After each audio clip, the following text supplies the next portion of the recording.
Bom dia, meus irmãos. Paz do Senhor. Eu espero que todos tenham um feliz sábado. Estou gravando esse pequeno vídeo aqui para convidar os irmãos para a Escola Bíblica Dominical amanhã. Nós vamos estudar um tema maravilhoso. Aliás, essa revista é uma revista com uma escrita maravilhosa, assuntos muito pertinentes que tem nos ensinado muito. A professora Deise vai mais uma vez ser usada por Deus para nos ministrar a aula de amanhã. Mas eu gostaria apenas de deixar um comentário para ir provocando reflexões no nosso coração e preparando nosso coração para a aula de amanhã.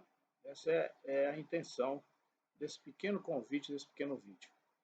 Nós vamos tratar amanhã a lição de número 7, que tem como tema observador, envolvido ou participante.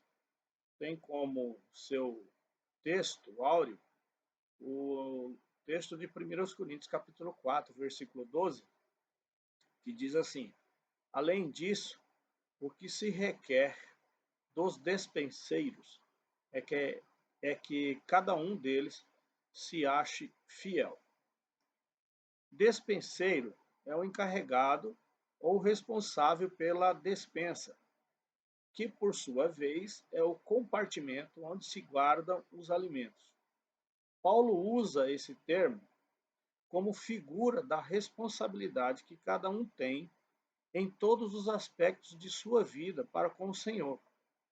O que ele requer de cada servo é o bom desempenho e a fidelidade, especialmente nas atitudes que cada um tem em relação à sua obra. Todos nós, individualmente, responsáveis diante de Deus com aquilo que concede a cada um de nós.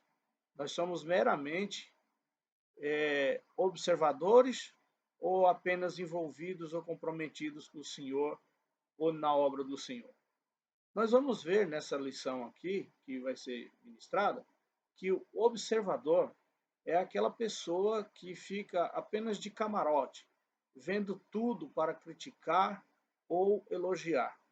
O envolvido também está presente, tendo uma religiosidade maquiada sem fidelidade.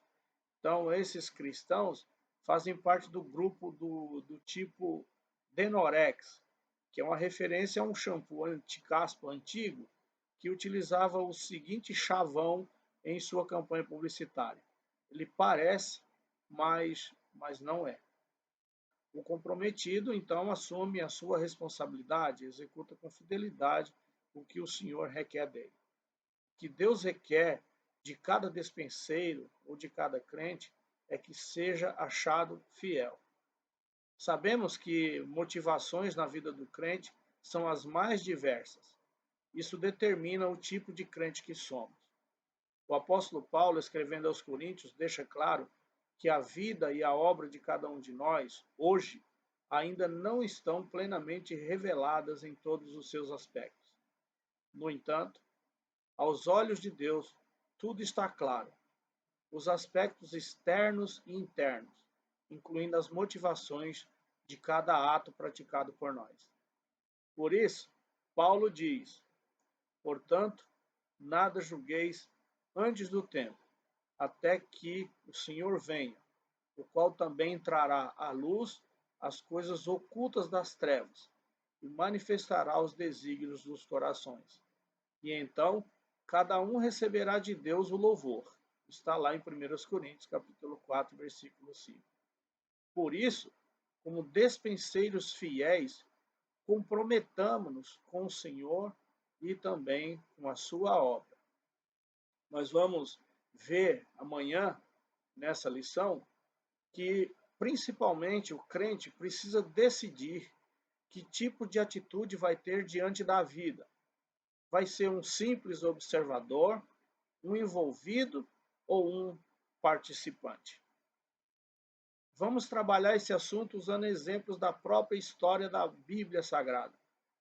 Podemos observar, por exemplo, as características de um crente observador.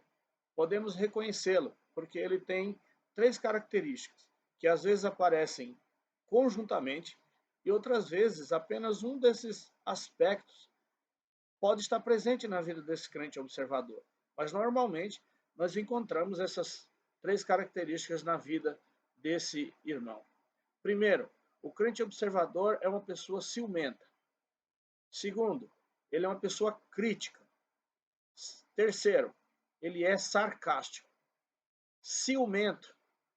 Em Neemias capítulo 2, versículo 10, está escrito que Sambalate e Tobias, disto ficaram sabendo Sambalate, o Oronita, e Tobias, o servo amonita, e muito lhes desagradou que alguém viesse procurar o bem dos filhos de Israel.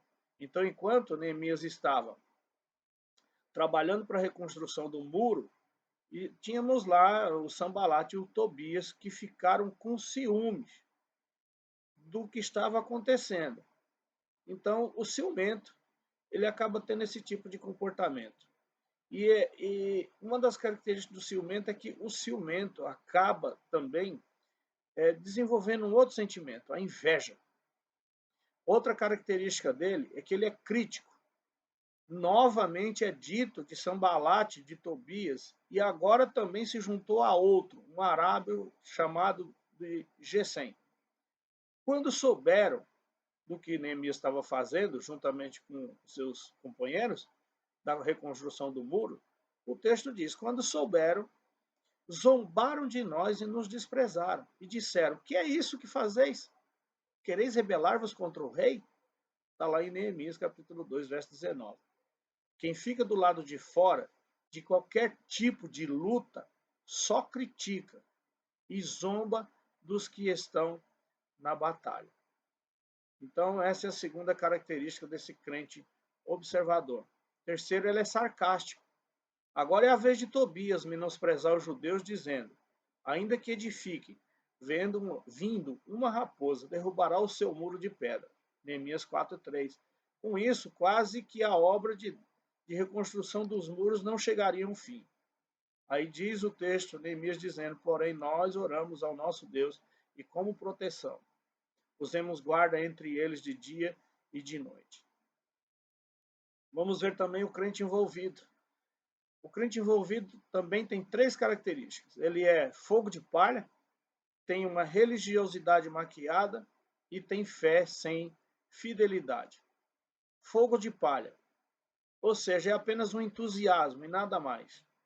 Pedro era assim no começo do seu apostolado. Ele disse a Jesus: ainda que venham a ser um tropeço para todos, nunca serás para mim. Em Mateus 26, versículo 33. Porém, após a morte de Jesus, esse mesmo Pedro disse aos seus companheiros: vou pescar. Lá em João 21, versículo 3. Na mesma hora que canta, levanta as mãos, bate palmas, faz oração com voz trêmulas e cheia de piedade, esse crente é capaz de dizer: não dá mais, vou pescar. Simplesmente vira as costas e deixa os seus companheiros a ver navios. Ele não tem firmeza na condução da sua própria vida. Segunda característica desse crente é que ele tem uma religiosidade maquiada. Costuma-se dizer na sabedoria popular que quem vê cara não vê coração. O crente apenas envolvido não vai além de uma religiosidade maquiada. É a religião da marca, a religião do status, de frige, de capa de CDs e de shows.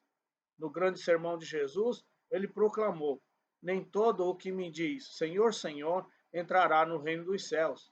Apartai-vos de mim, os que praticam a iniquidade. É interessante observar que uma das características da maquiagem é que ela um dia tem que ser tirada. E na verdade, nós vemos aqui claramente que Jesus um dia vai fazer com que esses crentes que vivem apenas de status, de fringe, de capa de CD, de shows, esses crentes serão desmascarados, terão sua maquiagem tirada.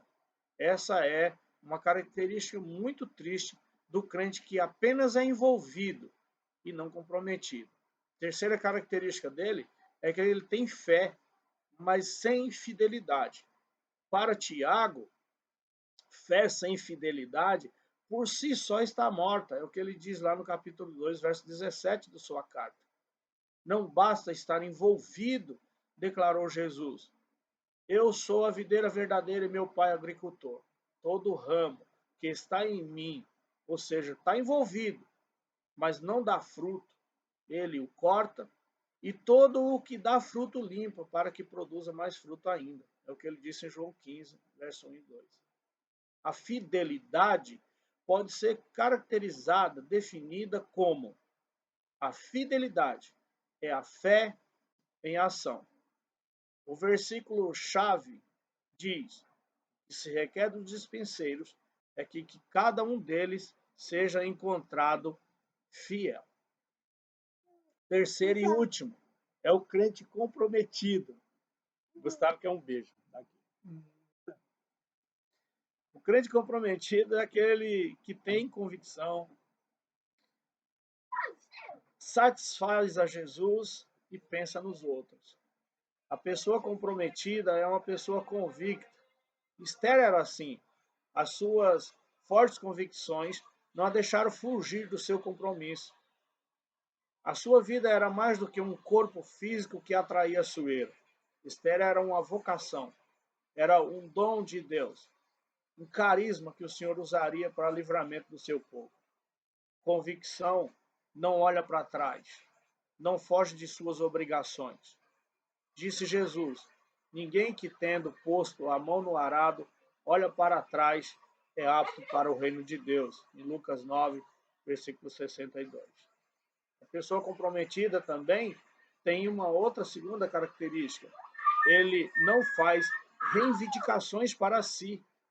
O seu negócio é satisfazer aquele que o arregimentou, segundo Timóteo 2 e 4. Este era o compromisso de Esther: salvar o seu povo do extermínio programado por Amã e não usufruir os prazeres e favores da corte persa. Paulo posicionou-se como Esther. Ele disse: porém, em nada considero a minha vida preciosa, mesmo contando que complete a minha carreira e o ministério. Vimos numa aula ministrada pela professora Deise que ministério significa serviço. Ele diz: o ministério que recebi do Senhor Jesus para testemunhar o evangelho da graça de Deus. Está em Atos 20, 24. Terceira e última característica do crente comprometido. A pessoa comprometida é altruísta. É alguém que pensa no bem-estar dos outros e não no seu. Então disse Esther que respondessem a Mordecai: vai, ajunta todos os judeus que se acharem em Suzã, e jejuai por mim, e não comais nem bebais por 3 dias, nem de noite nem de dia, e eu e as minhas servas também jejuaremos. Depois irei ter com o rei, ainda que é contra a lei.